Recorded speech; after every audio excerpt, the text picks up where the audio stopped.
Hi, I am Srinivas and I am going to say about English case study. The content is the Coral Island story. Indeed, the contents are about the author and the summary of the story. Robert Michael Ballantyne, who was born into a well-to-do literacy Edinburgh family. His father was a news proprietor and his uncle was a publisher and printer of Walter Scott's works.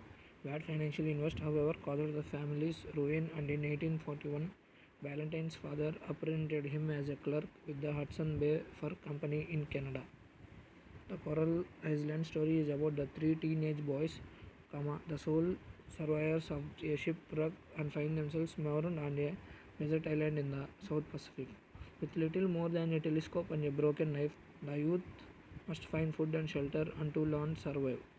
But though the Coral Island is a tropical paradise full of nature beauty and exotic fruits and wildlife, dangers and adventures abound: sharks, pirates, and even bloodthirsty cannibals.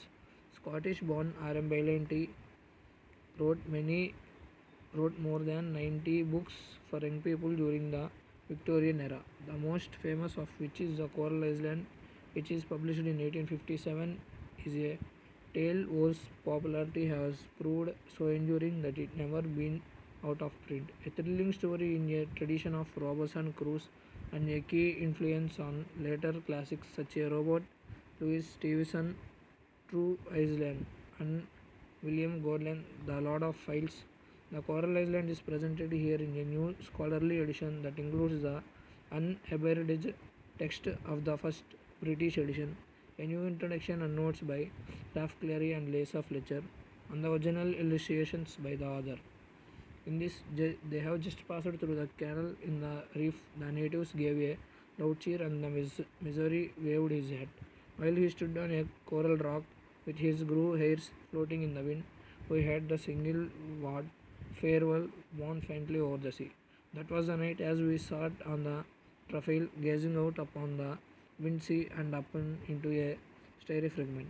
A thrill of joy, strangely mixed with sadness, passed through our hearts, for we were at length homeward bound, and we gradually leaving far behind us the beautiful bright green coral islands of the Pacific Ocean.